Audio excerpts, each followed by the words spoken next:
좋은 아침입니다. 아침의 한알 뉴스 종합 비타민 아침의 매일경제 김문미입니다. 꼭 필요한 뉴스만 콕콕 집어서 전해드리겠습니다. 시작해볼까요?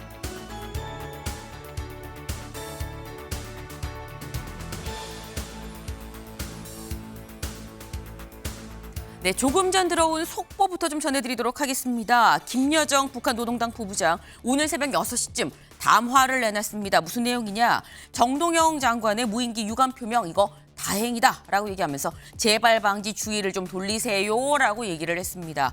무슨 얘기냐? 정동영 통일부 장관 지난 10일 날 무모한 무임기 침투랑 관련해서 북측에 대해 깊은 유감을 표합니다.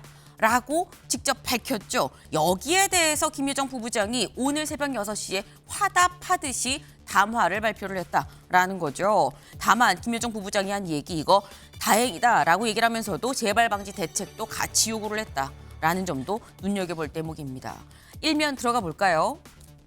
매일경제 일면입니다. 이 여야 대표 회동 불발, 대미 투자 특위도 멈췄다라는 소식입니다. 네, 어제 분명히 이 시간에 여기에서 뭐라고 말씀드렸냐면 오늘 이재명 대통령과 정청래 대표, 장동혁 대표 세 사람 같이 오늘 점심 함께합니다. 무슨 얘기할까요? 라는 얘기를 했었는데 오찬이 시작되기 1시간 전에 장동혁 대표 불참하겠다라고 얘기를 했습니다. 대체 왜 그런 거냐? 여기 좀 볼까요? 사심제 강행에 장동혁 보이콧을 선언했다라는 겁니다. 일명 사심제라고 불리는 재판소원법.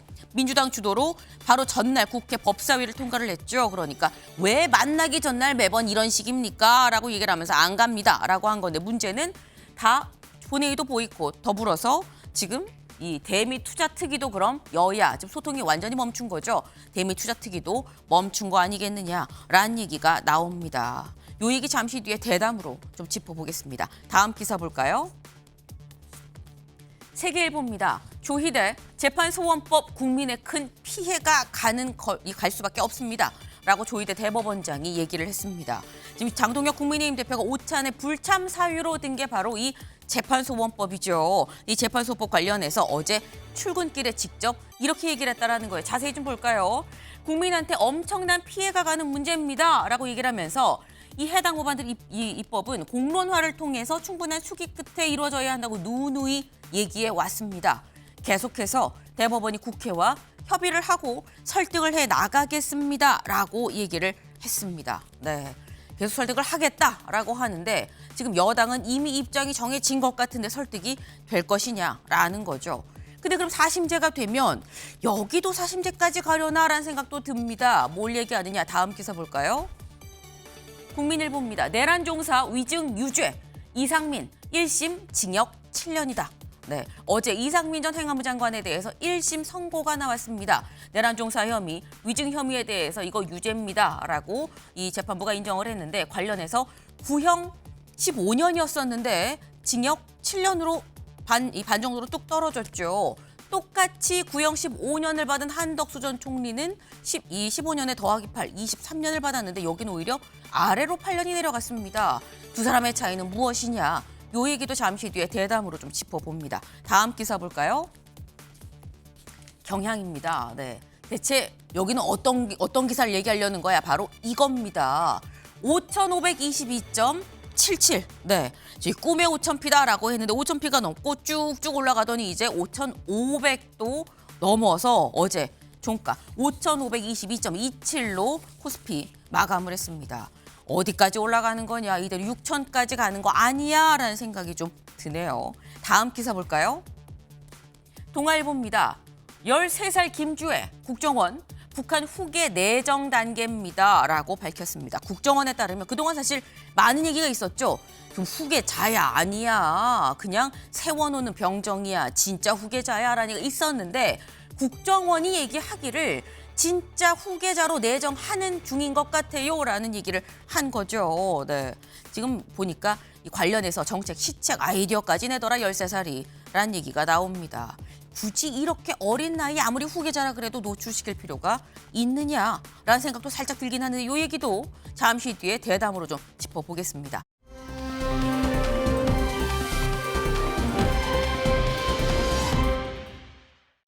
트럼프 대통령이죠. 표정이 좋죠. 왜? 상을 받았습니다. 이 트로피가 대체 무슨 트로피냐 보니까 이비국 이 석탄협회에서 주는 트로피예요. 백악관에서 석탄 활성화 행사를 열고 여기서 트로피까지 받았다고 합니다. 뭐 백악관에서 트럼프 대통령이 뭘 하든 뭐 무슨 상을 받든 우리랑 그렇게 큰 뭐 문제 없는 이 관계 없는 거 아니라고 생각할 수 있는데 문제는 다음 기사 볼까요? 트럼프 한국의 석탄 수출 늘릴 무역 합의를 했어요라고 이 자리에서 얘기를 했습니다. 이게 대체 무슨 얘기냐라는 거죠. 왜? 우리나라는 이거 팩트시트에도 없는 내용인데요 라는 입장입니다. 우리는 전혀 모르는 내용인데 트럼프 대통령은 여기 부제같이 보죠. 한일 인도와 함께 획기적인 합의를 체결을 했다. 합의를 체결을 했다라고 얘기하고 있습니다. 이게 지금 뭐 합의를 할 예정도 아니고 합의를 체결했어요 라고 얘기를 하는데 우리는 전혀 모르는 이거 팩트시트에도 없는 내용이에요 라고 얘기를 한다라는 건데 윤영걸 대표님 이렇게 되면 이거 뭡니까? 강매당하는 겁니까? 뭐 트럼프 특유의 뭐 협상술 아닌가 싶습니다. 뭐 네. 기정사실화하면서 한쪽으로는 기정사실하고 한쪽에서는 계속 협상을 밀어붙이고 아하. 지금 뭐 관세 인상도 있잖아요. 네. 여기에 또 껴서 또 석탄까지 또 덧붙일 가능성이 있죠. 뭐 트럼프 특유의 뭐 딜 자세 아닌가 이렇게 싶습니다. 엄포 놓고 네. 뒤에서 또 협박하고 또 협상하고 이런 스타일이 아닌가 싶습니다. 네. 트럼프 대통령 지금 관세 협상과 더불어서 또 한 장의 카드를 하나 덧붙였다라는 건데 대체 트럼프 대통령은 카드가 몇 장을 숨기고 있는 거냐. 이게 국내용인지 아닌지 여부도 좀 봐야 될 것 같다라는 생각도 좀 듭니다. 어쨌거나 대책 마련은 꼭 필요하긴 해 보이네요.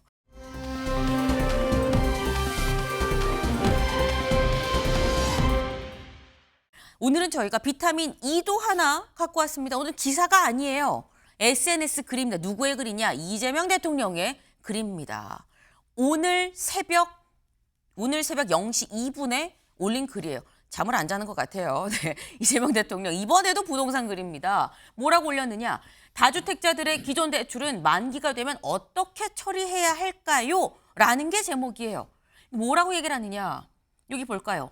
양도세까지 깎아주면서 수년간 기회를 줬는데도 다주택을 해소하지 않고 버티는 다주택자들한테 대출 만기가 됐는데 그들한테만 대출 연장을 혜택을 또 추가로 주는 게 이게 공정한 겁니까? 라고 얘기를 하는 거죠.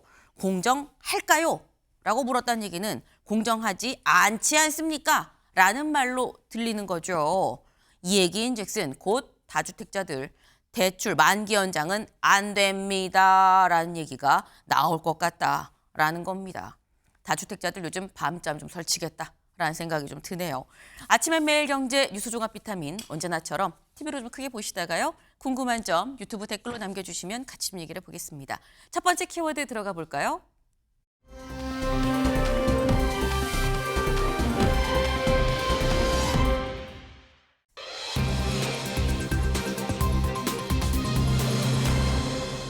첫 금메달입니다. 첫 금메달. 여기 같이 보시죠. 네. 지금 최가운 선수 보면 오늘 새벽 5시였나요? 오늘 새벽 5시. 스노보드 하프파이프 종목에서 최가운 선수가 동계올림픽 이번 첫 금메달을 땄습니다. 이번 동계올림픽 첫 번째 금메달이기도 하고요. 그리고 한국 설상, 이 스키, 스노보드 다 합쳐서 최초의 올림픽 금메달이다라는 거죠. 여기에 덧붙여서 또 이 종목의 최연소다라는 거예요. 전 세계 최연소. 네. 지금 현재 17살, 17년 3개월, 지금 18살인데 17세 3개월밖에 안 된 최가운 선수 금메달을 땄다라는 겁니다. 네. 사실 이 소식 여기 지금 나와 계신 세 분 중에서 가장 스노보드에 대한 좀 이해가 많으실 것 같은 이경민 변호사님. 네. 새벽에 경기 보셨어요? 사실 이 경기가 첫 금메달이 될 거다라는 걸 알고는 있었거든요. 아, 알고 계셨어요? 네, 금메달이 될 거다라고 이제 그 기사를 통해서 봤었는데, 근데 시간대가 이제 안 맞아가지고 제가 이제 아침에 매일경제를 온전한 정신으로 올려다 보니까 네. 볼 수는 없었습니다. 죄송합니다. 너무 아, 자랑스럽습니다. 예. 아, 네. 네.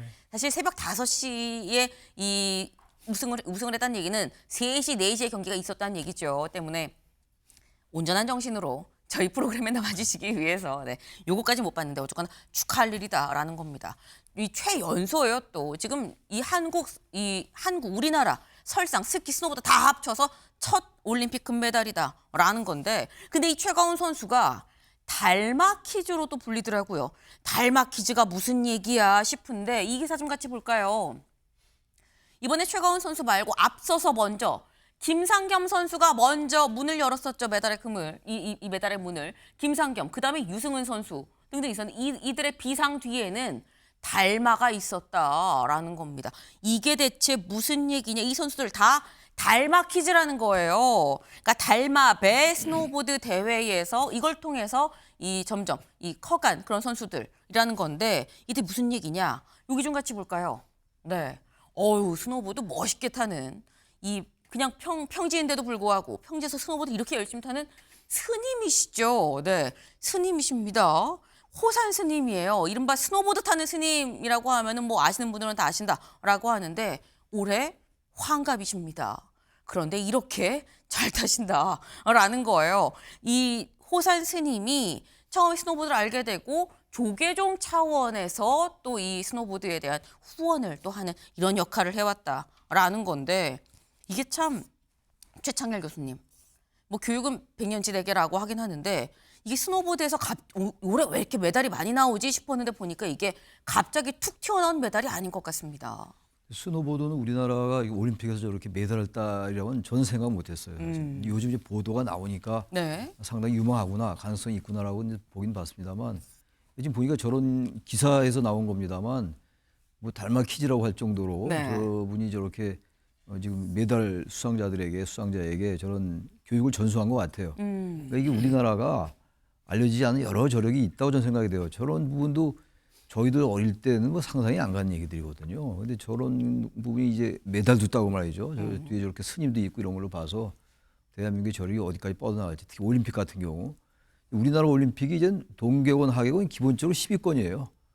정말 상상도 안 가던 일들인데 이제 많이 일상이 됐어요. 그런 저 뒤에 저런 저력들이 있는 걸 봤다. 그렇게 느껴집니다. 예. 네. 사실 이게 이 공적 지원이 더 있었으면 더 좋았겠죠. 하지만 이런 부족한 부분들이 또 이런 부분으로 통해서 또 선수들을 또 이 메달리스트로 키워내는 이 계기가 됐다라는 건데 근데 아니 대체 그럼 호산 스님은 어떻게 스노보드에 관심을 갖게 된 거야? 라는 생각이 들죠. 기사 가볼까요? 네.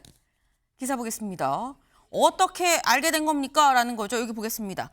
1997년 이 호산 스님이 봉선사에 있을 때래요. 인명사고가 잦으니까 기도를 좀 해주세요. 라는 요청에 인근 스키장을 갔는데 여기에서 그 담례로 스키장 티켓을 받았다고 합니다. 그래서 이 티켓을 받고 타러 한번 가봤더니 와, 이 복장도 참 자유롭고 너무 좋더라 라는 거예요. 그래서 이때부터 스노보드에 관심을 갖고 여기 볼까요? 스노보드의 매력에 빠진 스님은 10살 이상 어린 동호인들을 찾아다니면서 배웠다. 승복을 입고 보드를 타는 그에게 경계의 눈빛을 풀지 않던 젊은 친구들한테 짜장면을 사주면서 마음을 얻었다라는 거죠. 네. 어린 친구들한테 짜장면 사주면서 이거 어떻게 하는 거야? 나도 좀 가르쳐줘 라고 하면서 스님이 배워서 이 당시가 이미 30대 초반입니다. 30대 초반에 배우고 지금 그러다 보니까 환갑의 나이에도 이렇게 좀 눈도 아니에요. 평지예요. 평지인데 이렇게 탔다. 근데 이게 정지된 사진이죠. 아쉬우실 것 같아서 저희가 영상을 좀 찾아봤습니다. 직접 보시죠.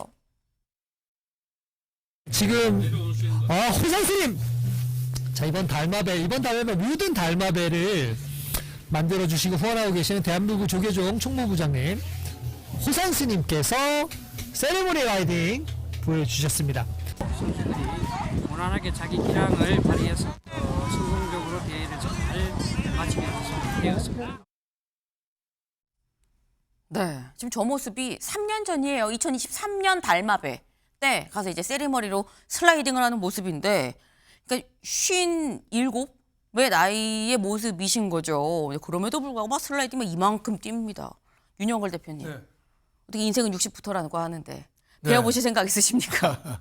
대단하세요. 스노보드 하면은 네. 20대, 30대 젊은 청년들이 하는 걸로 생각했는데 60세 환갑 나이에 저렇게 할 수 있는 게 대단하고 또 자신만 한 게 아니라 달마배를 만들어서 사제를 1,000만 원 내가지고 그때 2002년 그러니까 벌써 24년 된 거예요. 매년 달마배를 그 개최해가지고 오늘 뭐 최가훈 선수가 스노우보드 금메달 땄습니다만은 이것도 어떻게 보면 그런 행사를 계속 열면서 젊은이들하고 함께 했다는 거죠. 그래서 그 스님이 포교로만 한 게 아니라 네. 이 불교가 제일 중요한 게 해탈하고 참선 아닙니까? 그러니까 일상의 속박에서 벗어나서 해탈하고 또 스노우보드 같은 거 이번에 오늘 최가훈 선수도 1차, 2차에서 좌절했어요. 넘어지고. 네, 맞아요. 3차에 가서 했잖아요. 보셨군요. 이게 예, 해탈하고 참선의 의미죠. 참선이 무슨 일이 있어도 마음의 평화를 잃지 않는 게 참선이잖아요. 그 참선 해탈의 정신으로 힙합 같은 스노보드도 타고 오늘 우승도 하고 네. 이렇게 해서 상당히 요새 불교가 흑백 요리사에도 왜 스님 요리사가 나와서 또 네, 하잖아요. 또 뉴진 스님이라고 윤성호 개그맨이 또 하잖아요. 우리나라 종교도 이렇게 젊은이들하고 좀 희노애락을 같이 하는 숨쉬는 열린 공간에 가진 그런 종교로 탈바꿈하는 게 굉장히 보기 좋았습니다. 네.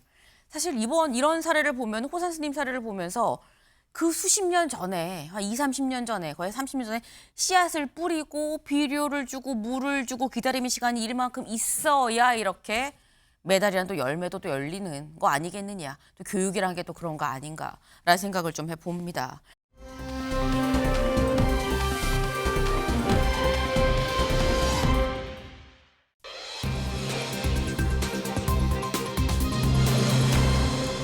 한 시간 전 노쇼입니다. 네, 노쇼. 드러나지 않는 거죠. 안 오는 겁니다.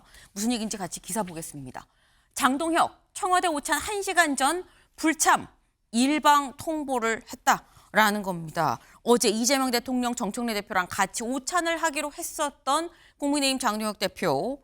약속 1시간 전에 아무리 봐도 이건 아닙니다. 라고 얘기하면서 저 못 가겠어요. 라고 입장을 밝혔습니다. 그럼 대체 왜 불참하기로 한 건지 직접 들어보시죠. 아무리 봐도 오늘 오찬은 이재명 대통령과 정청래 대표 두 분이서 하는 게 맞는 것 같습니다.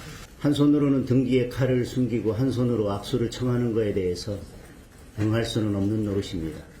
대통령과의 오찬이 잡히면 반드시 그날이나 그 전날에는 이런 무도한 일들이 벌어졌습니다. 정청래 대표는 진정 이재명 대통령의 엑스맨입니까? 이번 오찬 회동이 잡힌 다음에 이런 악법들을 통과시킨 것도 이재명 대통령을 의도적으로 곤경에 빠뜨리기 위한 것인지 묻겠습니다. 이러고도 제1야당 대표와 오찬을 하자고 하는 것은 밥상에 모래알로 지은 밥을 내놓는 것과 똑같은 것입니다. 네. 전날 국회 법사위에서 우리가 그렇게 반대를 하고 있는 재판소원법, 대법관 증언법 이걸 통과시키고 난 다음에 그리고 밥 먹자고 하는 게 이게 맞는 거냐, 나를 뭘로 보는 거냐라는 취지의 얘기인 거죠. 관련해서 조선일보의 오늘 일면입니다. 여 입법 폭주, 청와대 오찬 본회의 협치 날아갔다. 여당의 입법 폭주 때문에 협치가 날아갔다라는 취지인 거죠. 중앙일보 기사 같이 볼까요? 중앙일보 일면입니다. 밥 한 끼도 같이 못 먹는 속 좁은 정치다라고 중앙일보도 제목을 뽑았습니다. 최창일 교수님, 이게 입법 폭주가 문제입니까? 속이 좁은 게 문제입니까? 현명한 정치의 전형이다. 저는 그렇게 봐요. 이게 지금 이제 대법관 증언과 관련된 거하고 재판 소원법 이런 거. 네. 이제 전체회의 소위에서 통과되고 전체회의 통과되는데 법사위에서 예상이 됐던 거였어요. 사실 이 법안 계속 보도가 나왔었지 않습니까? 근데 이 사실 이 영수회담을 제안했던 건 사실 장동혁 대표였어요. 물론 저 부분이 영수회담은 아니라 하더라도 대통령과의 만남을 제안했던 게 당사자 본인인데 이 법안 통과하고 또 전체회의 이후 아직 본회의 통과된 것도 아니에요. 아직은 법안의 입법 단계가 남아 있는 상황인데 이것을 핑계로 지금 이렇게 정청래 대표와 이제 이재명 대통령을 보기에 따라서 뭐 엑스맨이라는 얘기도 하고 정 대표가 대통령을 공경에 빠뜨리는 거 아니냐 뭐 이런 얘기를 하는 거 봐서 뭔가 좀 뭐 이간질하는 것 같기도 하고 어쨌든 그걸 다 떠나서 있을 수 없는 일이에요. 1시간 전에 이렇게 이게 일반 사인 간에도 갑자기 이렇게 취소하거나 그러면 이게 사이가 갈라지는 정도거든요. 더구나 이게 지금 대통령과 여야 대표가 만나는 자리인데 도저히 이해가지 않고 그리고 이건 금도를 넘었다. 이런 정치는 뭐 협치 이런 걸 다 떠나서 약속을 어긴 거거든요. 명시적으로 협치하지 않겠다. 라는 하나의 선언이다라고 생각하고 뭔가 배경이 있는 거 아닌가. 뭐 이따 얘기가 나올 기회가 있으면 말씀드리겠습니다. 그런 생각도 듭니다. 네. 이건 사실 있을 수 없는 일이다. 일반적인 다른 약속에서도 1시간 전 취소는 있을 수 없는 건데 지금 이게 국회 법사위에서 법안들이 통과될 걸 다 통과 오늘 됩니다. 오늘 뭐 강행 처리한다고 합니다라고 하는데 이거 몰랐던 거냐라고 지금 말씀을 하세요. 윤영걸 대표님. 그럼에도 불구하고 법치주의를 너무 손상하는 법이 버젓이 통과한다는 게 제가 보기에는 야당 대표가 오찬 참석하기는 어려웠을 겁니다. 재판소원법이라는 게 우리나라 헌법의 3심제인데 거기다 헌법재판소도 껴서 4심제로 바꾸는 거예요. 엄청난 법치주의 훼손입니다. 또 하나 대법관을 14명에서 26명으로 이거는 이재명 대통령이 임명해서 재판관을 하겠다는 거예요. 그리고 법 왜곡죄, 판사까지 재판 잘못하면 처벌하겠다는 거거든요. 법치주의 훼손하는 상계법을 점심 약속 끝나자마자 통과시키니까 야당 대표로서 갈 자리가 없는 거죠.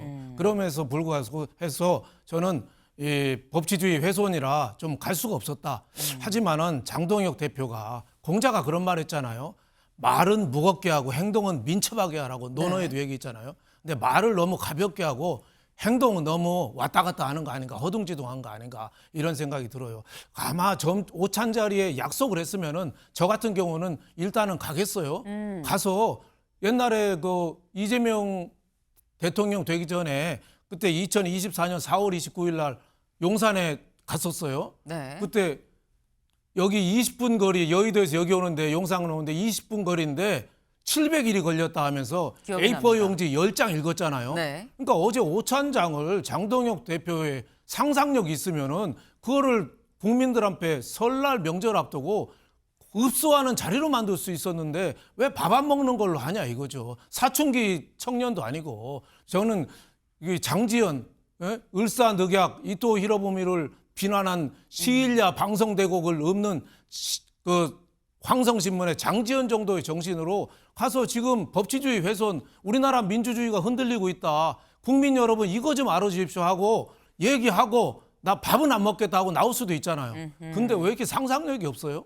그래서 물론 뭐 원인 제공은 민주당이 했고 제공은 청와대가 했어요. 하지만은 장동혁 대표도 좀 행동을 좀 상상력을 갖고 좀 야당을 했으면 좋겠다 이런 생각이 좀 들었습니다. 네. 지금 말씀은 사실 이 야당 제1야당 대표로서 이런 상황이 또 간다는 것도 모양이 좀 그렇긴 한데 그럼에도 불구하고 나라면 갔겠다. 면전에서 뭘 읽든 뭐 하고 뭐 그냥 뛰쳐나오든 뭐 하든지 간에 할 말 하고 나오는 것도 방법인데 이걸 그냥 안 가요라고 얘기를 하는 게 맞았느냐 방법적으로 라는 말씀을 지금 하셨어요. 근데 사실 장 대표는 전날 국회 법사위에서 해당 법안들이 통과가 돼도 갈 생각이 있었던 것 같다라는 생각이 들긴 합니다. 왜? 이 모습 같이 보고 오실까요?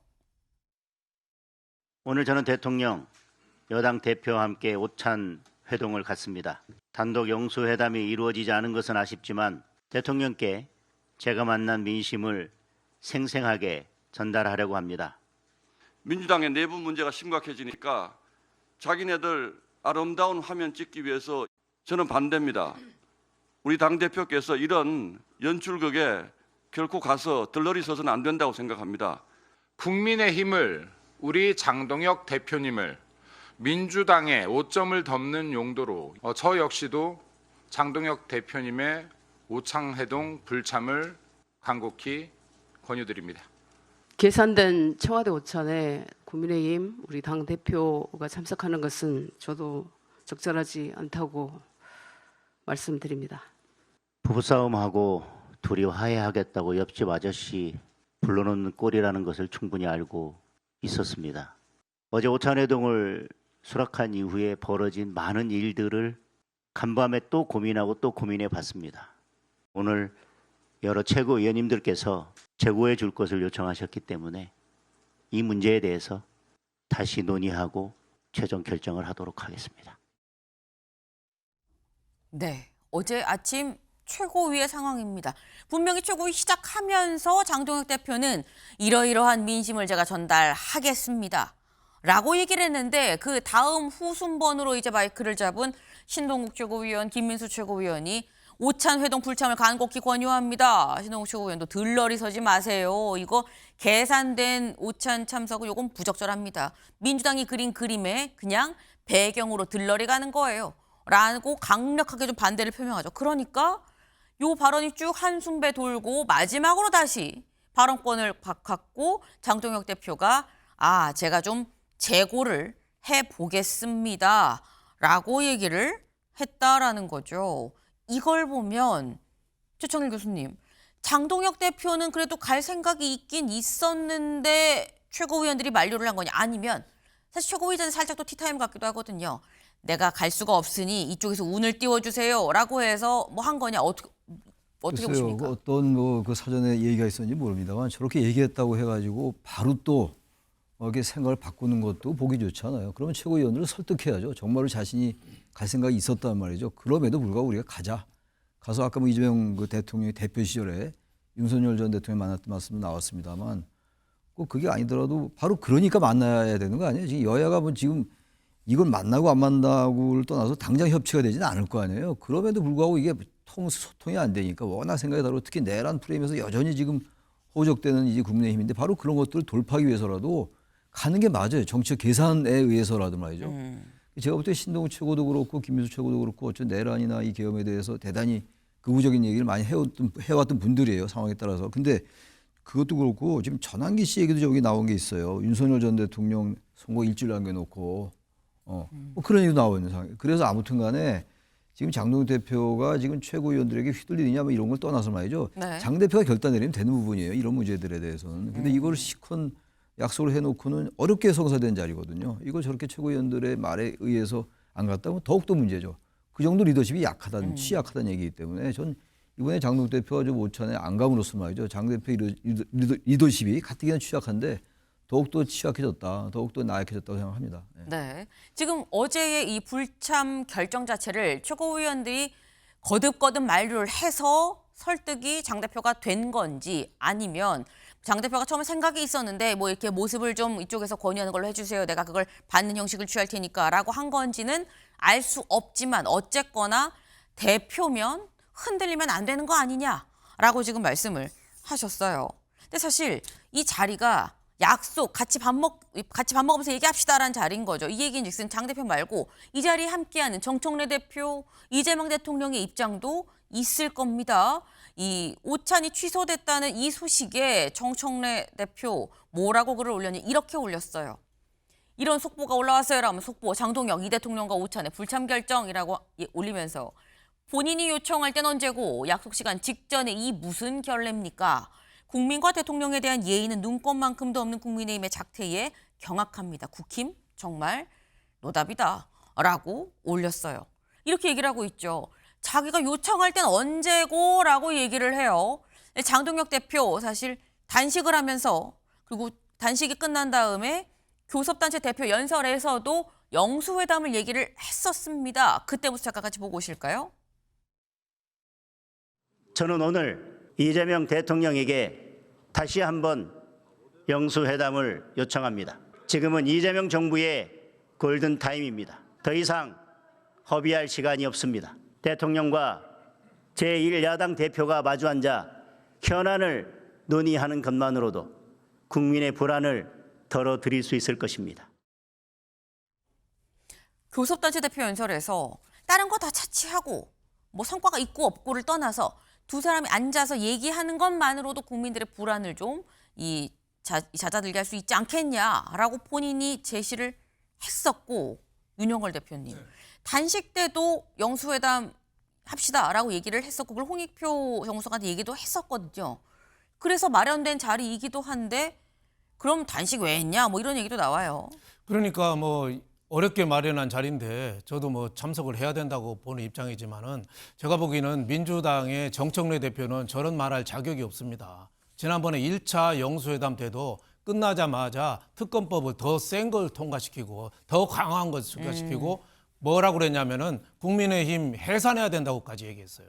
1차 영수회담 하고 나서 바로 나와서 이번에도 영수회담 앞두고 11일 날 하고 12일 날 취소했는데 바로 11일 날 오찬하기로 하고 바로 그 3법 헌법 그 재판소 개헌이라든지 재판소 헌법, 대법관 증언법. 예, 대법관 증언 뭐 이걸 다 통과시켜 버렸어요. 그러니까 아예 물을 끼얹고 모래를 끼얹고 그 죄를 뿌리는 거죠. 그래서 협의를 못하게 분위기를 만든 거죠. 그럼에도 불구하고 저는 뭐 장동혁 대표가 자리에는 참석해서 대통령하고 정청래 대표하고는 한패냐 아니면 싸우는 거냐 대통령부터 특검 받아야 되는 거 아니냐 정말 아픈 얘기를 제대로 좀 할 수 있었는데 그 자리를 안 가고 피한 거는 그럼에도 불구하고 저는 잘못된 거다 이렇게 보고 있습니다. 네. 사실 이게 지금 국민의힘 그리고 장동혁 대표의 생각에선 이런 판에 내가 갈 수가 없다라는 입장인 건데 이게 최창일 교수님 사실 지금 윤영걸 대표님께서는 가서 면전에서 얘기를 해야지라고 얘기를 해요. 사실 의총에서도 뭐 김영태 의원 등등이 뭐라고 얘기했냐면 가서 상을 업고 나오더라도 가는 게 맞습니다라는 얘기도 나오긴 했었거든요. 이재명 대통령 입장에선 가서 상을 업고 나오는 게 더 아픈 걸까요? 안 가는 게 더 아픈 걸까요? 이재명 대통령 입장에서는 어느 쪽도 별로 불리할 게 없어요. 어느 쪽도. 야당이 저런 식의 행태를 보이면 보일수록 말이죠. 네. 여권이 뭐 여권이 청와대나 뭐 여당 얘기하는 건데 여권이 야당을 가볍게 볼 수밖에 없는 상황이 점점 이 충만한 이유가 이 명분 자체가 말이죠. 빌미 주는 거예요, 야당이 자꾸. 같은 야당이 지금 지지율도 안 좋은데 여당에 비해서 말이죠. 저런 식으로 자꾸 하다 보니까 뭐 양비론이 나올 수는 있어요. 그건 뭐 관점에 따라 달라요. 재판소원법이라든지 법관, 대법관 증언 이런 것들도 여러 가지 논란이 있어요. 논쟁의 여지가 있는 건데 논쟁의 여지가 있으니까 그걸 대통령한테도 따지면 될 거 아닙니까? 여당 대표가 그렇게 했다면 청와대 가서 얘기할 수 있는 거예요. 이건 대통령이 적어도 한 건 아니잖아요. 여건이라 합니다만 우리가. 그러나 이건 여당에서 추진해서 통과가 된 건데 전체 회의에서 말이죠. 법사위. 이걸 대통령과의 그 오찬회동의 취소 이유로 삼는다? 명분이 빌미가 너무 약해요. 최소한도 오죽하면 저럴까라는 정도의 생각을 유발시키지 전혀 못한다는 생각이 들어서 저 누가 봐도 말이죠. 저건 합리화되기 어려워요. 야당 대표로 저렇게 하면 안 되는 겁니다. 정치 저렇게 약속을 손바닥 뒤집듯이 할 수 있나요? 저렇게 중대한 약속, 대통령과 여당 대표의 만남인데 저는 상상하기 어려운 일을 또 벌였다라고 생각을 합니다. 네. 제가 어떤 게 더 이재명 대통령 입장에서 불편하고 아플까요? 라고 말씀을 드렸는데 뭘 해도 안 아파요. 하지만 아무튼 잘못은 됐어요. 라고 또 말씀을 하셨어요. 그러니까 지금 어쨌거나 이런 약속 1시간 전에 취소하는 건 이거는 좀 아니지 않느냐. 오죽하면 저럴까라는 생각을 모든 국민들이 다 생각할 수 있는 정도라고 난 보지 않는다라고 말씀을 하셨는데 그러니까 여기에 관련해서 한겨레는 오늘 어떤 기사가 있었느냐. 대통령과의 대화 판 깬 장동혁 그거 유튜버 입김에 휘둘렸나라는 기사를 냈습니다. 이게 대체 무슨 얘기냐. 여기서 말하는 그거 유튜버 바로 전한길 씨를 얘기를 하는 건데 전한길 씨 어제 경찰 조사를 받았죠. 받으러 가기 전날 이렇게 얘기를 했습니다. 잠깐 들어보시죠. 내일 뭐 전한길은 경찰서 가고 장동혁 대표는 청와대를 가네요. 장동혁 대표님, 김민수 최고위원님, 저는 장동혁 대표님을 당대표 뽑는데 전한뉴스가 힘을 합쳤지 않습니까? 전한길이 내일 경찰서 앞에 가면은 청와대에 갈 게 아니라 전한길을 응원하러 와야 되는 거 아닌가요? 그래놓고 전한길 보고 무조건 장동혁 지지해달라고요? 당신도 내 어려울 때 나를 도와줘야 될 거 아니에요? 네. 전한길 씨, 나는 경찰 조사 받으러 경찰서 가는데 당신은 청와대 가서 맛있는 밥 먹는다는 얘기냐. 당신도 나 어려울 때 도와줘야지 라고 울컥하는 모습이 보였죠. 이것 때문에 이런 얘기를 듣고 갈래야 못 간 거 아니야 라고 보는 시각도 있다라는 게 지금 한겨레의 기사입니다. 윤영걸 대표님 어떻게 보세요? 뭐 그런 오해를 받아도 충분히 할 말이 없다고 봐요. 그동안에 장동혁 대표가 전한길이나 고성국 이 강성 유튜버들한테 많이 흔들리는 걸 많이 봤거든요. 그동안에 뭐 그 윤어게인 세력과의 뭐 결별도 뭐 개인적으로는 또 따로 설명하는 것까지 다 방송에 나왔잖아요. 그러니까 오해받을 수밖에 없다. 어제 하필이면은 또 전한길 씨가 경찰서 조사받으러 가는 날 방송에서 유튜브 방송에서 또 눈물을 흘리면서 나한테 와야지 왜 청와대 가서 밥 먹고 있냐 하니까 오비락격으로 또 취소를 하니까 그런 오해를 살만하죠. 지금 뭐 민주당하고 국민의힘 양쪽 공이 가장 큰 문제가 그거 같아요. 강성 유튜버들한테 좌우되는 거. 그럼 민주당은 김어준 씨가 가장 강력하게 또 합당이라든지 뭐 이런 문제를 또 흔들고 있고, 우파에서는 가장 오른쪽에 전환기라고 고성국 이런 사람들이 흔들고 있는데, 이런 분들은 정상적인 진보 보수가 아니라 강성이고, 또 어떻게 보면은 정치인이 아니라 정치 사업자죠. 유튜버를 플랫폼으로 해서 자기 돈벌이 하는 사람이에요. 하나라도 구독자 끌어들이고 슈퍼챗 팔아서 돈 벌고 이런 사람들인데, 이 정치가 지금 좌우된다는 게 우리나라 정치가 희망이 없는 거 아닌가. 특히 국민의힘은 지금 앞으로 가야 되거든요. 지지율 20% 안팎에 머물러 가지고는 희망이 없습니다. 그럼에도 불구하고 장동혁하고 전환길이 지금 공생하고 있는 거죠. 장동혁 더 가는데 만약에 지방선거 패배해도 아마 전환길하고 손잡고 가면은 대표 자리 안 내놓고 또 계속 할 수 있습니다. 그러니까 전환길도 돈 벌고 장동혁도 돈 버는, 어떻게 보면은 공생을 지금 하고 있는 단계다. 그런 단계에서는 희망이 없다고 저는 봅니다. 네, 이명걸 대표님, 오해라고 얘기를 하시면서도 이런 오해를 받아도 사실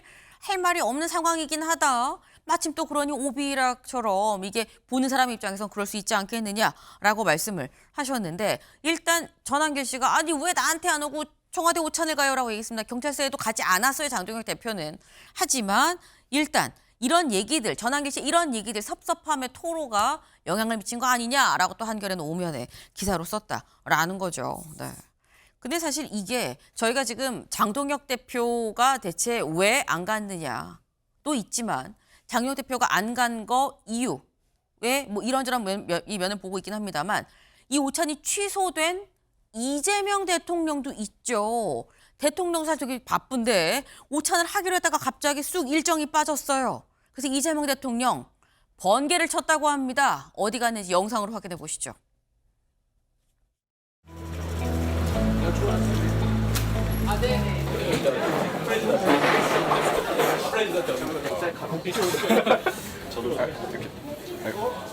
이거 안동주신입니다. 안동 도산입니다.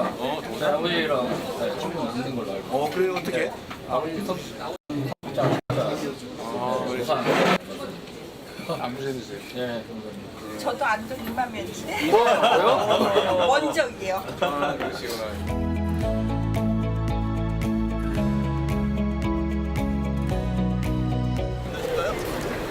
있습니다. 빨리.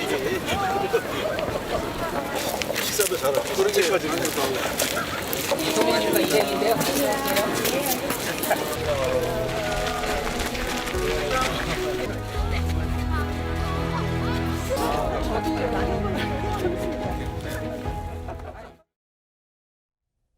네, 이재명 대통령 갑자기 생긴 점심시간 참모진들 또 출입기자랑 같이 깜짝 삼계탕 오찬을 하는 자리가 있었습니다. 네, 이게 지금 최찬일 교수님, 일단 이재명 대통령 입장에서는 뭐 안 해도 그만 약간 이런 느낌이 없잖아 있는 것 같기도 하다. 뭐 나는 그러면 뭐 삼계탕 뭐 내 주변에 뭐 번개 갖고 같이 먹지, 사람들 만나지, 약간 이런 느낌도 있어요. 이재명 대통령이 소통에 대단히 능숙한 부분 같아요.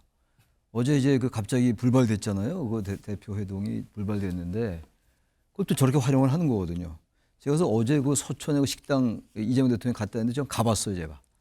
가봤는데 가서 술은 안 먹고 밥은 네. 안 먹고 이제 그 어떤 데인가를 좀 궁금하더라고요. 네. 일부러 가봤는데 통일시장 말씀하시는 걸까요? 통일시장 그 옆 안에 안쪽에 그 안쪽으로 쭉 들어가서 좀 나가는 데 있더라고요. 네.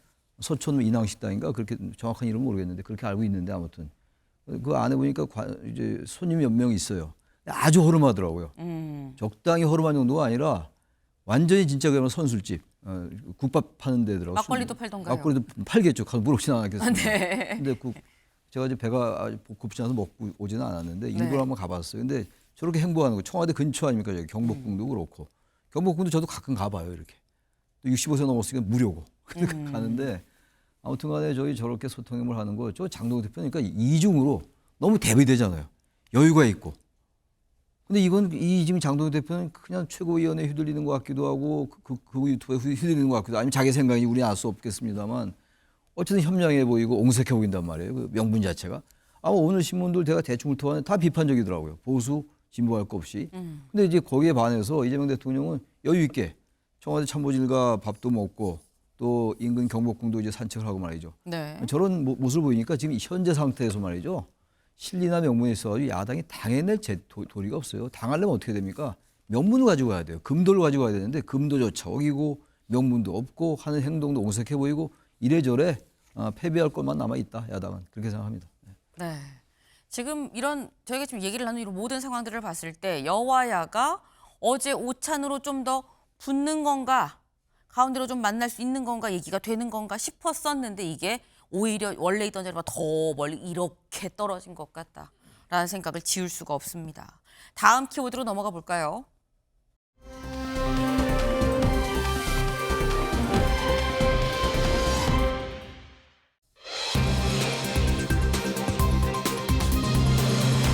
일부는 농담. 이게 무슨 얘기냐? 기사 보시죠. 전한길 이 대통령 명예훼손 경찰 조사받아 유튜브 발언 놓고 일부는 농담이었어요 라고 얘기를 했다라는 거죠. 네. 어제 전한길 씨 오전 10시에 경찰 조사 받을 겁니다 라고 말씀을 드렸었는데 조사받으러 들어와서 이렇게 얘기를 했습니다. 잠깐 이 보고 오실까요? 이미 보도된 것을 인용했습니다. 미국 NMP 보도를 인용한 것이고요. 농담 삼아 그러니까 이렇게 웃자고 했는 이야기를 전한길 뉴스에다가 이렇게 보도를 했는데 그것을 또 협박이라 해서 경찰이 존재한 이유는 대통령을 위해서 있는 게 아니고 국민의 치안과 안전을 위한 거 아닙니까? 그런 차원에서 저는 경찰 제 제자들도 많잖아요. 제가 공무원 강사 정신 아닙니까? 경찰들도 사랑하고 이거 이재명 이런 정권 비판한다고 해가지고 마구잡이로 고발해 놓으니까 이거 참 국가적인 낭비 아닙니까?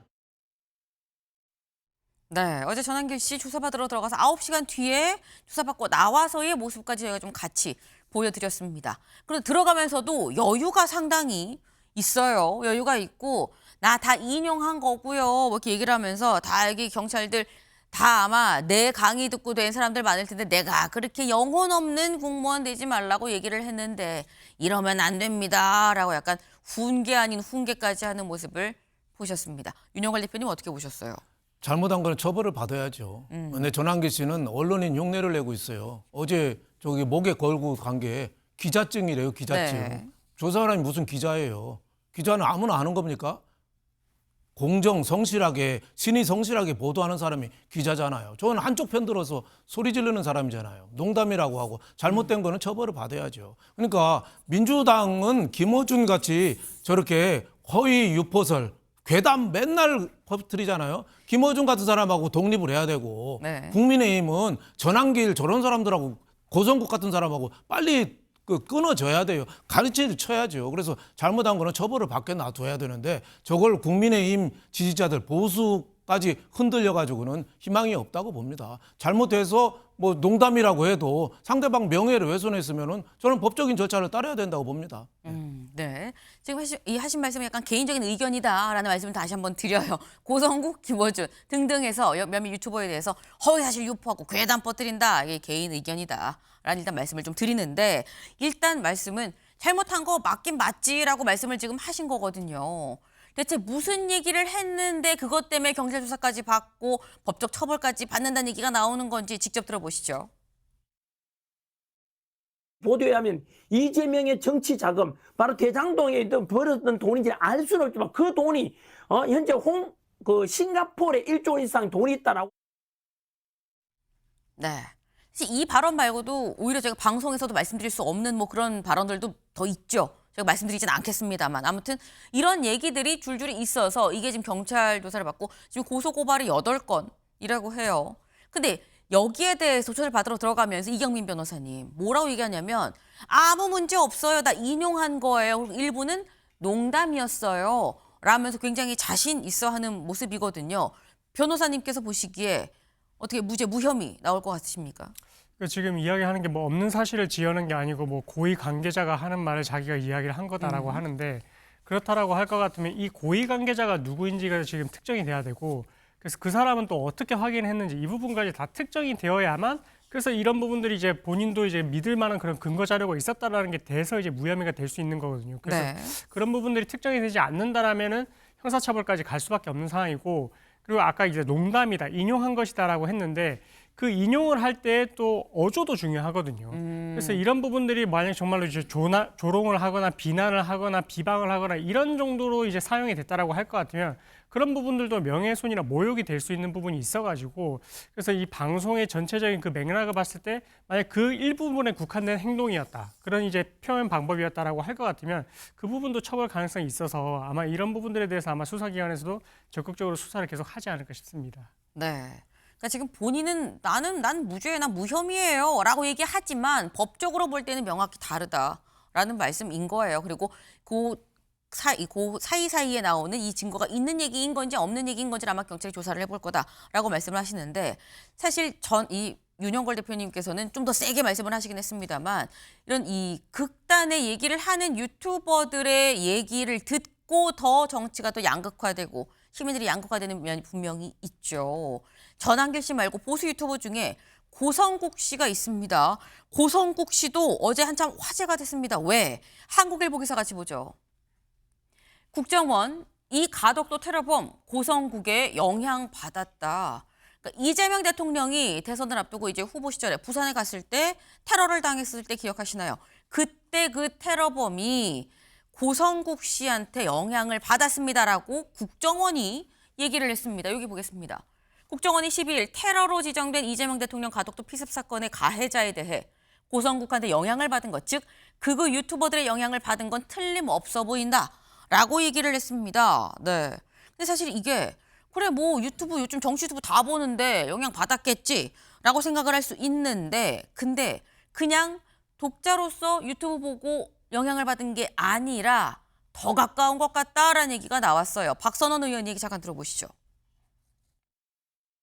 고성국의 영향을 받은 것, 즉 극우 유튜버들의 영향을 받은 것은 틀림없어 보인다라고 하는 점, 테러범 고성국 TV에 방문했던 사실까지 일부 확인하였습니다. 네. 그러니까 고성국 TV 그 스튜디오에도 찾아갔었다라는 거. 근데 이건 사실 고성국 씨와 고성국 씨 이 스튜디오에 그냥 본인이 그냥 혼자 막무가내로 갔을 수도 있는 거예요. 다만 지금 자막으로 나오죠. 테러범과 고성국 씨의 또 통화가 있었던 걸로 안다라고 국정원에서 얘기를 했다라는 겁니다. 이렇게 되면 이영미 변호사님, 이게 관련이 있는지 없는지 아직 모르는 상태이긴 합니다만, 만약에 그런 관련이 있는지 없는지를 또 고성국 씨를 또 불러서 경찰 조사를 해야 되는 상황인 거 아닙니까? 그렇죠. 이 부분에 있어서는 어떤 지금 이제 전화도 있었고 이제 찾아갔다라는 부분이 이제 국정원 입장에서 확인이 됐다라고 하니, 그러면 이 부분에 있어서 결국 이제 테러범한테 영향을 끼치지 않았을 가능성을 배제를 할 수가 없거든요. 특히나 이제 이 성향 자체가 이제 보수 유튜버였고, 그리고 이제 피습을 당한 주체가 어쨌든 그때 당시 이제 이재명 전 당대표니까, 그래서 그런 걸 고려를 해봤을 때는 이게 만약에 법적으로 어느 정도 영향을 미쳤다라고 할 것 같으면 그때 당시 뭐 교사범도 될 수가 있고, 혹시나 이런 부분들에 조력을 했다라고 하면은 방조범도 될 수 있는 부분이어가지고, 그래서 이런 부분들에 대한 사실관계가 있는지 여부는 결국 이제 어느 정도 조사를 해볼 필요성이 있지 않나, 이런 이제 문제 제기는 된 걸로 보여져서 아마 조심스럽지만 수사기관에서도 이런 부분들에 대해서 앞으로 조금 조사를 할 가능성도 있지 않을까 이렇게 보고 있습니다. 네, 사실 전광훈 목사가 서부지법 난동 사태의 뭐 뒤에 배후로 지목이 돼서 경찰 조사를 지금 받고 있는 상황인 거죠. 그런데 이 테러 자체도 또 배후가 있는 거냐라는 의혹이 지금 제기가 된 겁니다. 연관이 있는지는 안 나왔어요. 하지만 의혹이 있다 그러면 이것도 또 긴지 아닌지 경찰이 빨리 좀 조사를 해볼 필요는 있긴 있겠다라는 생각이 좀 듭니다.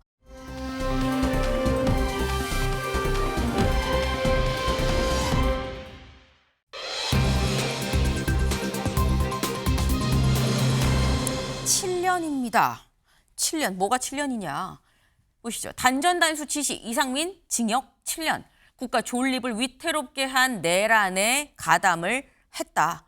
기본적으로 12.3 비상계엄은 내란이었고 이 내란에 이상민 전 장관도 가담을 했습니다. 라고 재판부가 판단을 했다라는 거죠. 그렇게 해서 7년 줬다라는 건데 재판부 얘기 직접 좀 들어보시죠. 피고인은 윤석열로부터 주요기관 봉쇄 계획 및 단전단수 조치 지시 문건을 교부받아 그 이행의 지시를 받고 허석권에게 특정 언론사 단전 단수에 대한 협조 지시를 함으로써 윤석열, 김용현 등의 내란 집단의 내란 행위에 있어 그 중요한 임무에 종사하였다고 판단됩니다. 그에 합당한 책임을 지기는커녕 진실을 은폐하고 책임에서 벗어나고자 위증까지 하였다는 점에서 피고인에 대한 비난 가능성은 더욱 크다. 다만 피고인이 비상계엄 선포일 이전에 내란을 모의하거나 예비한 정황은 발견되지 않은 점, 결과적으로 특정 언론사에 대한 단전단수 조치가 실제로 이루어지지 않은 점 등을 고려하고 주문 피고인을 징역 7년에 처한다. 이 사건 공소 사실 중 직권남용 권리행사 방해의 점은 무죄. 예, 재판 마치겠습니다. 네, 재판부 얘기 직접 들으셨죠. 다만 이 권리행사 방해 그 부분, 직권남용 부분은 좀 무죄다라고 지금 얘기를 하면서 결론적으로 그래서 특검이 징역 15년을 구형을 했는데 그중에 7년이 선고가 됐습니다. 근데 이 대목에서 이경민 변호사님, 한덕수 전 총리도 구형은 15년이었어요. 근데 15년에 8년을 얹어서 23년이 나왔는데 이상민 전 장관은 15년에 8년을 깎아서 7년이 나온 거거든요. 두 사람의 차이는 뭐냐라는 겁니다.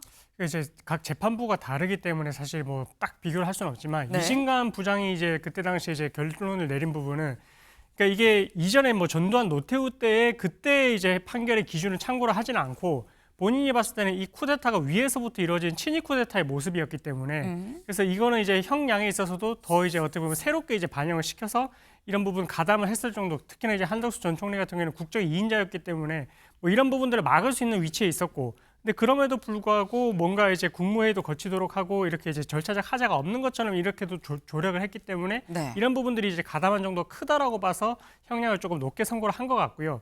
어제 이제 이상민 전 장관의 이제 재판부 같은 경우에는 기존에 그냥 이제 뭐 전두환 때 그때 이제 어떻게 보면 형량의 기준을 가지고 내란 중요 임무 종사자들이 받았던 그 판결례를 좀 참고를 한 것 같거든요. 그래서 그렇게 비춰봤을 때 어느 정도 이제 형량을 정했을 때 그때의 기준에 맞춰가지고 이제 하다 보니까 아마 이제 징역 7년 정도로 이제 결정이 나지 않았을까 이렇게 조금 보고 있습니다.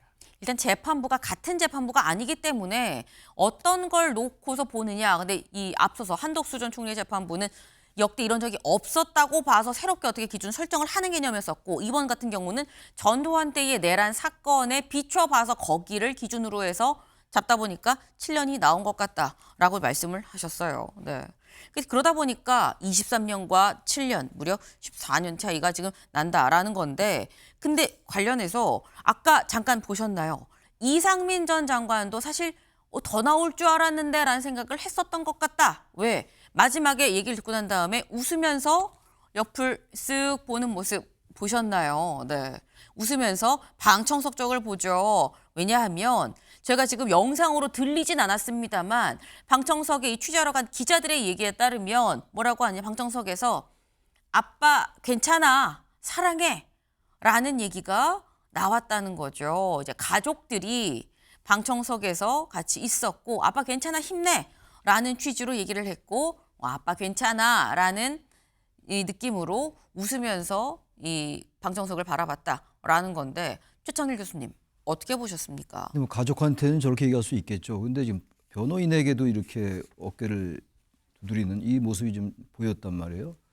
저건 모르겠어요. 어떤 생각에서 저렇게 했는지 모르겠습니다만 생각보다 적게 나왔네라는 생각이 느껴져요.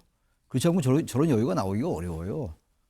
변호인들에게 이렇게 격려한 듯한 이런 모습을 보이고 그런 것 같고, 그거는 뭐 모르겠어요. 이상민 장관이 왜 그런지 모르겠는데 저 좀 이해가 안 가는 게 지시했다라고는 인정을 했잖아요. 단전 단수 언론사들, 뭐 경향신문, 한겨레신문 이런 등등에 네. 지시했다라고 분명히 판시를 했음에도 불구하고 또 뭐라고 얘기하냐면은 단전 단수 실행을 주도적으로 계획하거나 지휘한 것으로 보이지 않는다. 지시와 지휘가 뭐가 다른지 모르겠어요. 구호사전을 찾아볼 일도 아니고 지시했잖아요. 지시한 걸 재판부가 인정했고, 네. 그리고 지휘하지 않았다. 그리고 또 하나가 실제 조치가 이루어지지 않았다. 라는 게 아마 이제 감형 이유인 것 같아요. 징역 구형량에 비해서 말이죠. 그리고 지금 이상민 전 장관은 말이죠. 아까 잠깐 말씀하셨습니다만 전혀 반성 사고를 안 하고 있어요. 그리고 12.3 비상계엄과 내란을 연결시키는 것은 창의적 발상이다. 상상이 어려운 얘기를 한 사람이 바로 이상민 전 장관이에요. 근데 그리고 단전 단수를 굉장히 적극적으로 지시한 거로 보여요. 근데 이제 그게 이루어지지 않는 건 소방청장이 그걸 이제 이행하지 않은 거예요. 잘한 일이죠. 그래서 이러지 않았던 것인데 이걸 그런 식으로 해서 가명의로 삼았단 말이죠. 직권남용 또 무죄라고 얘기하고 사과 반성은 전혀 없고 뭐 한덕수 전 총리 위로부터의 내란이기 때문에 아래로부터의 내란이었던 12, 5.18보다 더 위중하다 해서도 23년 했다고 합니다만 제가 볼 땐 더 이 이상민 전 장관이 한덕수 전 총리보다 더욱더 적극적으로 가담한 사람으로 보이거든요. 그래서 이건 항소해서 반드시 그 제대로 된 형량을 받아내야 된다고 생각합니다. 예. 지금 재판부의 판단이 난 잘 납득이 안 되네라는 취지로 말씀을 하셔요. 저희 그 1심 재판부 판단 표 있죠. 표 좀 같이 볼까요? 네. 일단 내란 중요 임무 종사 부분은 유죄가 나왔어요. 위증 부분도 유죄. 그런데 아까 무죄가 나왔던 부분이 직권남용 권리행사 방해 부분이지 이게 뭐냐. 단전 단수를 지시한 요 부분. 근데 여기에 대해서 말씀처럼 교수님 말씀처럼 단전 단수를 지시한 건 맞다라고 재판부도 봤습니다. 근데 무죄가 난 이유. 일선 소방서에서 준비 태세를 갖추지 못했고 소방청에서 협조 지시를 했다고 보니까 소방청에서 이 이상민 전 장관의 얘기를 들은 소방청에서 이걸 관련해서 아래로 지시를 내렸다라고 보기가 어렵다라는 거예요. 그래서 무죄다라는 건데 지금 최 교수님 말씀처럼 이경미 변호사님. 아니 단전 단수 지시한 거 맞다며. 그럼 지시한 건 맞는데 아래에서 안 했으니까 실질적으로 이행된 게 없으면 무죄인 거야? 이게 맞아? 라는 얘기가 또 나오는 것 같습니다. 그러니까 이제 그 내란죄와 그다음에 지금 직권남용 권리 행사 방해죄의 구성 요건 해당성. 그러니까 네. 이제 범죄로서 성립되는 그게 조금 다르다라고 보시면 되는데 내란죄 같은 경우에는 이제 뭐 폭동을 일으키는 행위인데 여러 가지 행위 태양이 있었지 않습니까? 계엄군이 국회에 진입도 하고 선관위에 진입을 하고 네. 그다음에 뭐 언론사 단전 단수 지시. 근데 이 모든 행위들이 전부 다 이제 기소에 이르러만 처벌이 되는 게 아니고 이 계엄군이 국회에 투입이 돼서 당시에 이제 봉쇄를 했던 그런 분들도 다 폭동이 인정이 되는 거거든요. 네. 그래서 공범 관계에 있기 때문에 이 언론사의 단전 단수 지시가 실제 이행이 되지 않았다라고 하더라도 내란 중용 임무 종사자로 일단은 범죄 성립한다고 보시면 됩니다. 그런데 네. 직권남용 권리 행사 방해죄는 내가 부당한 지시, 공무원으로서 부당한 지시를 내려가지고 이 의무일을 하게 됐을 때, 그러니까 밑에 있는 그 지휘를 받은 사람이 실제로 그 행동을 이행을 했을 때를 지금 범죄 성립이 되는 요소로 보기 때문에 아하. 근데 여기서는 단전 단수 지시는 했고 자기도 들어서 뭔가 이제 소방서나 밑에 이제 뭔가 경찰 협조가 오면 어떻게 하라라고는 했지만 실제 그게 정말 단전 단수까지 갈 정도에 이르지는 않았다라고 재판부는 봤던 거거든요. 그래서 범죄 성립 요소가 약간 차이가 있다 보니까 그래서 무죄가 나왔다라고 생각하시면 될 것 같습니다. 의유라는 이 법 자체가 혐의 자체가 좀 달랐다. 지시한 게 맞다. 그래서 내란도 맞고 여기에 종사한 것도 맞다라고 다른 걸로 이제 이미 이 형량이 이 측정이 된 거고 그거 말고 따로 직권 남용은 실제로 그렇게 지시를 해서 이행이 됐느냐 여부까지도 범죄가 성립이 됐는지를 봐야 되기 때문에 이거는 무죄다라고 본 거다라는 말씀이에요. 일단 이상민 전 장관은 상당히 좀 약간 1심 결과에 만족을 하는 모습이긴 합니다만 그럼에도 불구하고 항소를 하겠다고 했고 검찰도 항소를 할 것 같죠. 2심을 또 봐야겠다라는 생각이 좀 듭니다.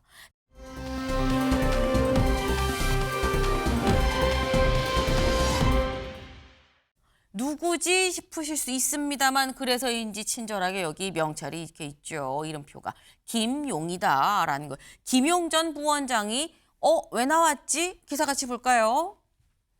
김용 보석중 북콘서트 여권 핵심 인사가 총 집결을 했다라는 겁니다. 여기 좀 같이 보겠습니다.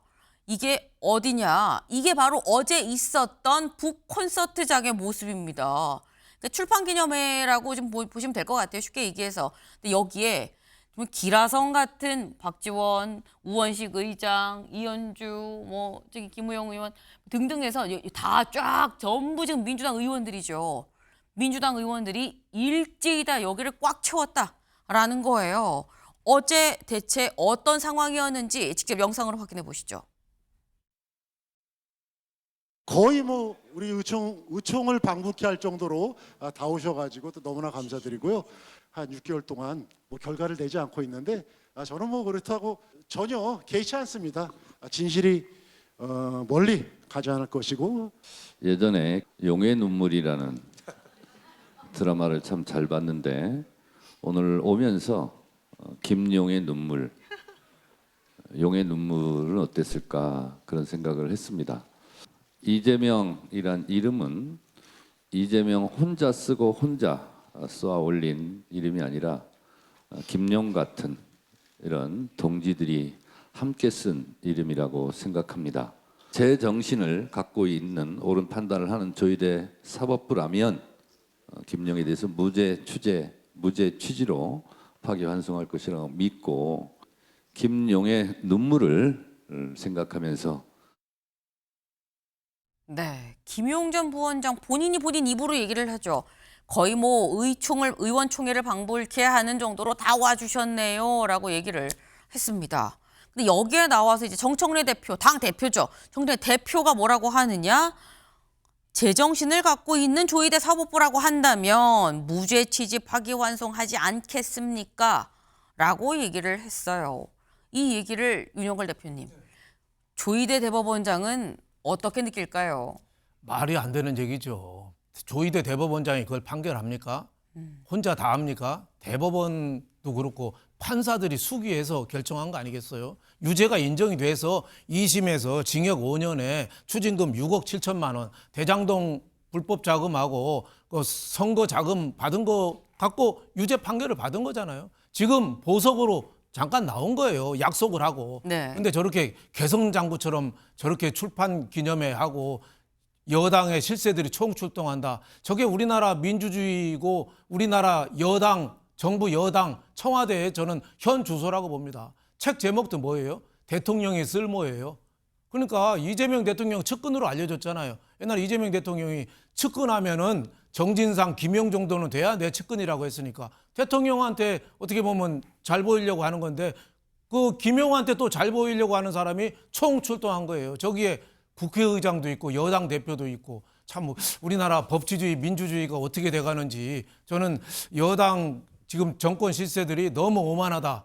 법원 상관없이 우리는 무조건 무죄고 옳다고 저렇게 주장하는 게 너무 오만하다. 그리고 법치가 훼손돼서 무조건 판결이고 뭐고 우리가 최고 선이고 다른 거는 말도 안 된다 해서 마음껏 지금 뭐 헌법재판소법이라든지 대법관 증언이라든지 법 왜곡죄 신설이라든지 우리나라 법을 마구 그냥 훼손하는, 제가 보기에는 베네수엘라가 옛날에 그렇게 가다가 민주주의가 차베스 정권 때 무너졌거든요. 지금 우리나라 민주주의의 저는 위기라고 봅니다.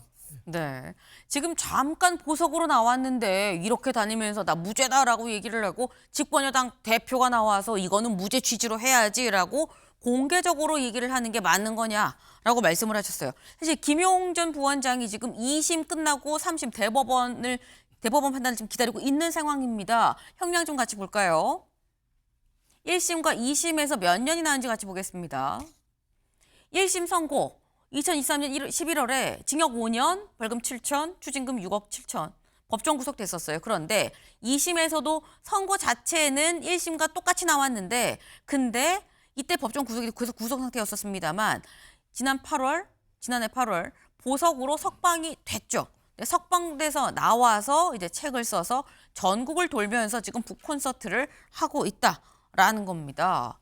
근데 이게 지금 정청래 대표도 무죄 취지 파기환송을 해야라고 얘기하고 사실 앞서서 국회에서도 뭐 김용은 무죄다라고 하면서 이제 뭐 세미나 토론회라고 얘기를 했잖아요. 그걸 한 적이 있긴 있거든요. 근데 이경민 변호사님, 1심에서 5년에 6억 7천, 2심에서도 마찬가지.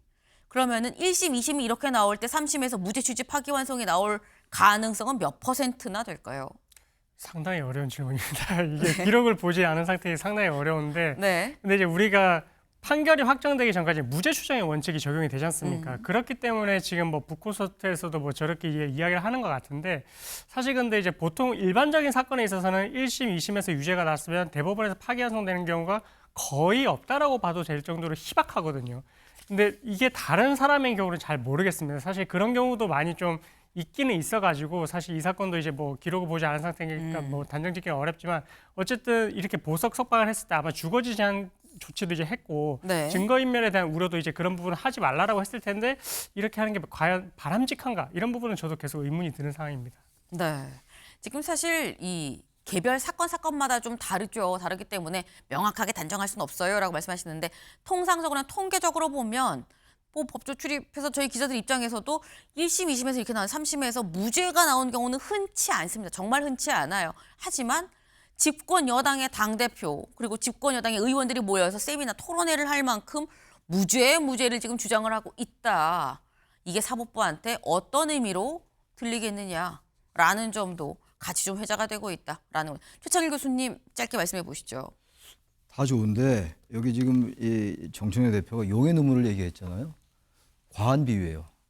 물론 김용이니까 용의 눈물을 얘기했는데 용이 거기서는 이방원이나 이성계를 얘기한 이성계라고 알고 있는데 그 드라마에서는 글쎄 여권 같은 인사니까 대통령의 측근이니까 무죄를 주장할 수 있어요. 법원한테 뭐 그렇게 얘기할 수 있다 하더라도 과하게 좀 미쳐요. 우리가 항상 이제 여도 야도 극단을 우리가 비판을 많이 하잖아요. 과유불급입니다. 저 부분도 대법원이 판단할 일인데 아무튼 총출동은 뭐 그렇다 치고 여권 인사의 또 대통령의 측근이니까 용의 눈물까지 비유한다 이런 것들은 중도층이 뭘 또 어떻게 볼까 그거 좀 생각할 필요가 있다. 그렇게 가름하겠습니다. 네.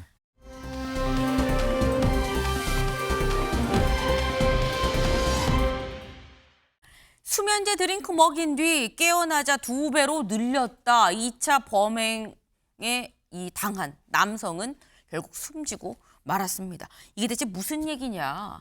지금 보이는 이 여성, 최근 곳곳에서 남성들이 이 수면제를 먹고 깨어나지 못하고 있어요. 그래서 숨졌어요. 이런 얘기가 나왔죠. 근데 보니까 같은 여성과 함께였었다라는 거죠. 이 여성 어제 영장실질심사를 직접 받았습니다. 관련 영상 잠깐 같이 보고 오실까요?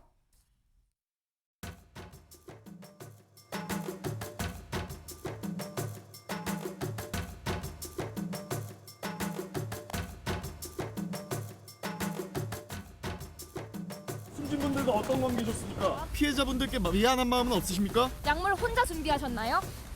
약물 미리 준비하셨습니까? 살해 의도 있으셨습니까? 네, 보셨죠? 여기 보겠습니다.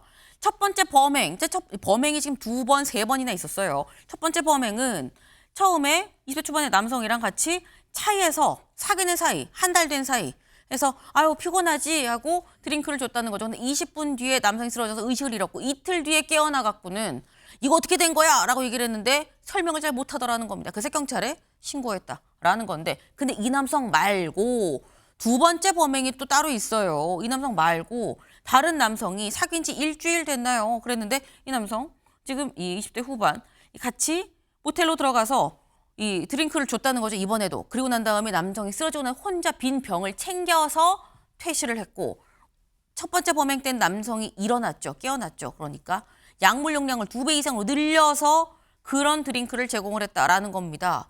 근데 이 남성 결국 사망했죠. 이게 끝이 아니라 3번째 범행이 또 있습니다. 역시나 또 다른 20대 중반의 남성 2차 때와 동일하게 드링크를 먹이고 남성이 숨졌다라는 겁니다.